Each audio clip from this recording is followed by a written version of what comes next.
جو سر پہ رکھنے کو مل جائے نال پاک حضور تو پھر کہیں گے کہ ہاں تاجدار ہم بھی ہیں۔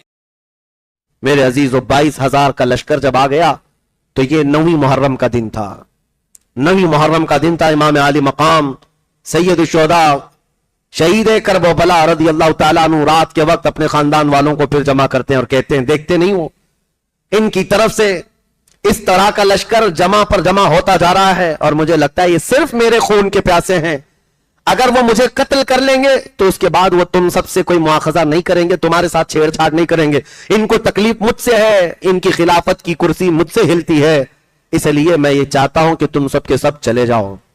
مسلم بن عقیل کے شہزادوں سے کہا تمہارے باپ شہید ہوئے کوفہ میں، تمہارے 2 بھائی شہید ہوئے، میں نہیں چاہتا کہ مزید جنگ میں تم اترو، تم واپس چلے جاؤ۔ امام علی مقام اپنے گھر والوں کو رات کے وقت جب یہ کہنے لگے، ایک ایک شہزادے نے جو تقریر کی ہے اس رات، عزیزان گرامی اگر پڑھو گے تو تمہاری آنکھیں بھیگ جائیں گے، رو پڑھو گے۔ حسین اعظم کے سامنے یہ بچے کھڑے ہو کر کے جو جملے کہہ رہے تھے، اللہ اکبر، وفاداری تو ان کے خاندان میں کوٹ کوٹ کر بھری ہوئی تھی۔ ہر بچہ کھڑا ہوتا اور کہتا یہ آپ کیسا مشورہ ہمیں دے رہے ہیں امام علی مقام، امام پاک، آپ کے بعد جینا کس کو کہتے ہیں، آپ کے بعد زندگی کس کو کہتے ہیں؟ اگر آپ یہاں پر قتل کر دیے جائیں اور ہم زندہ رہیں تو ہماری زندگی پر لعنت ہو، ہماری زندگی پر افسوس ہو، ایسا ہرگز نہیں ہوگا کہ جب تک ہم زندہ ہیں آپ کی طرف کوئی تیر بھی آئے۔ امام علی مقام کے یہ جانثاروں کی جو جماعت تھی کمال کے لوگ تھے، کبھی ان کو تعداد پر اور کبھی ان کی طاقت پر غم نہیں ہوا اور خوف نہیں آیا۔ 82 لوگ تھے اور جانثاران اہل بیت میں اب جو شمار ہوتا ہے۔ عمر بن سعد نے کہا میں مجبور ہوں، میں کیا کر سکتا ہوں، عبید اللہ بن زیاد کی طرف سے یہ شمر دل جوشن خط لے کر کے آیا ہے۔ عبید اللہ بن زیاد صلح چاہتا ہی نہیں، وہ صرف قتل حسین چاہتا ہے۔ عمر بن سعد سے یہ حر بن یزید نے کہا تو پھر تجھ پر افسوس ہے، تیرے باپ رسول اللہ کے صحابی ہیں، تجھ پر افسوس ہے، تو نے خاندان نبوت کو دیکھا ہے، ان کی پرورش کو دیکھا ہے، تو کیا تو تلوار اٹھائے گا حسین کے خلاف؟ حر بن یزید یہ کوئی دوسرا آدمی نہیں، یہ سب سے پہلے 1000 کا لشکر لے کر آنے والا خود ہی پوچھ رہا ہے کیا تم لوگ حسین کے خلاف تلوار اٹھاؤ گے؟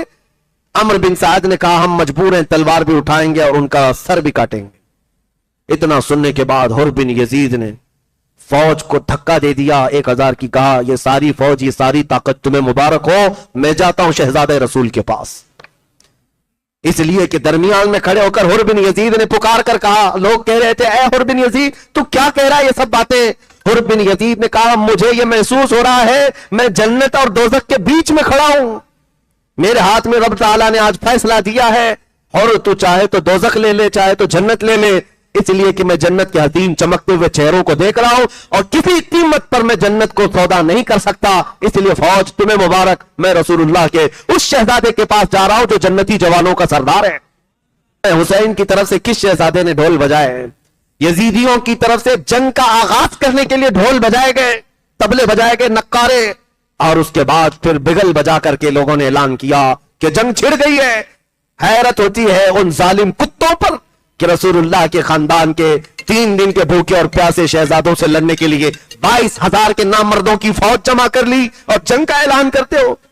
پھر بھی حسین اعظم کا ایک شہزادہ پیچھے ہٹنے کو تیار نہیں، منہ پھیرنے کو تیار نہیں۔ جنگ کا بگل بج گیا تو گھر کے اندر سے خیمے سے عورتیں سہم گئیں کہ کیا حقیقت میں یہ پوری فوج ہم پر ٹوٹ پڑنے والی ہے، یہ رسول اللہ کی امت ہے۔ امام علی مقام نے کہا صبر صبر۔ پھر عمر بن سعد جو سپہ سالار تھا یزیدی فوج کا، لوگوں کو بلایا اور جو جھنڈا اٹھایا ہوا تھا اس شخص کو بلایا اور کہا گواہ رہنا، کمان میں تیر ڈالتا ہے اور سب سے پہلا تیر امام حسین کے خیمے کی طرف پھینکا، کہا تم لوگ گواہ رہنا، جنگ کی ابتدا کرنے والا میں ہوں، سب سے پہلا تیر چلانے والا میں ہوں، تاکہ امیر المومنین یزید کے پاس سے مجھے انعام و اکرام ملے اور میرے لیے جو پروانہ رے کی حکومت کا دیا گیا تھا اس کا میں حقدار ہو جاؤں۔ یہ کیسی لالچ تھی، یہ کیسا حرص تھا، کیسا طمع ہے۔ عزیزان گرامی اوقات جنگ چھڑ گئی تو حر بن یزید جو شخص تھے جو خیمہ حسین میں 1 رات پہلے آئے تھے، امام علی مقام کے پاس آ کر کہتے گھوڑے سے اترے بغیر کہ امام مجھے جانے دیں، امام علی مقام مجھے جانے دے، امام علی مقام کے دست پاک کو چوم کر وہ میدان میں آئے۔ یہ سب سے پہلے انسان تھے جو کوفیوں کو للکارتے ہوئے کہا تمہیں پتہ ہے کوفہ میں میرا نام کیا ہے؟ کوفہ میں میرا نام کیا ہے؟ مجھے کوفہ کا پہلوان کہا جاتا ہے کسی کی ماں نے دودھ پلایا تو آؤ۔ کوفی ویسے ہی بزدل لوگ تھے، تلواروں کی جھرمٹ میں آتے اور جھنڈ میں حملہ کرنے والے لوگ۔ یہ حر بن یزید کے پاس کوئی آنے کو تیار نہیں تھا۔ عمرو بن سعد بڑے بڑے لوگوں کا نام لے کر دھکا دے کر بھیجا کرتا تھا کہ جاؤ اس کے مقابل میں، جاؤ اس کے مقابل میں۔ حر بن یزید کا حال یہ تھا بفرا ہوا جیسے انسان ہو، اور جو قریب آئے گاجر مولی کی طرح اسے کاٹ کر ٹکڑے کر دے۔ ایک ہی حر بن یزید ہے تقریباً کچھ گھنٹوں میں 120 لاشیں گرا چکا تھا۔ وہ کس کی لاشیں تھی؟ حر بن یزید نے یزیدیوں کے خیمے کے اندر ایسی کھلبلی مچا دی تھی۔ میں اکثر یہ کہا کرتا ہوں ایک دن خیمہ حسین میں آنے والے حر بن یزید کی طاقت کا حال یہ ہے وہ چند گھنٹوں میں 120 یزیدیوں کے پسینے نکال دے، بلکہ ان کے خون کو زمین پر بہا کر کے دنیا کو یہ بتا دے ایک دن سے اگر دامن سے وابستہ ہو جائے تو طاقت کا یہ حال ہے، تو پھر رسول اللہ کے خاندان میں حسین کی گود میں پلے ہوئے شہزادوں کی طاقت کا حال کیا ہوگا۔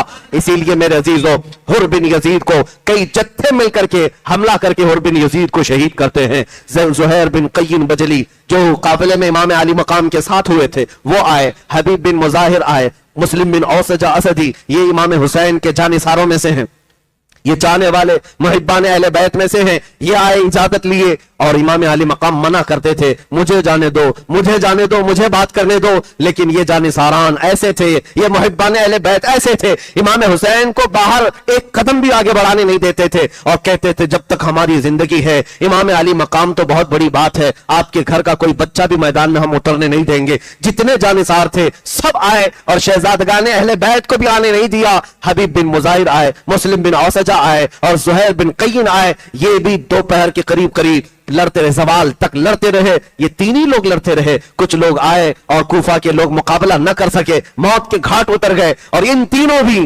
جام شہادت نوش کر گئے۔ امام علی مقام کے سگے بھائی جو تھے مولا علی کی اولاد، امام علی مقام کے جو سگے بھائی تھے عبداللہ بن علی، زید بن علی، بکر بن علی، عمر بن علی، عثمان بن علی، 5 شہزادے علی مرتضیٰ کے میدان میں تھے۔ یہ آئے ایک ساتھ امام حسین سے اجازت لے کر کہ ہمیں جانے دیں۔ حضرت عباس علمبردار یہ بھی امام علی مقام کے بھائی ہیں، یہ موجود تھے امام حسین کے ساتھ۔ یہ 5 بھائی آئے اور یہ کہ بات دیگرے انہوں نے کوفیوں کے سر اڑائے اور دمدار اور شجاعت کے ساتھ مقابلہ کرتے رہے اور جام شہادت یہ کہ بات دیگرے نوش کرتے رہے۔ عزیزان گرامی وقار، یہ خاندان اہل بیت کے لوگوں کا یہاں سے ان کی قربانی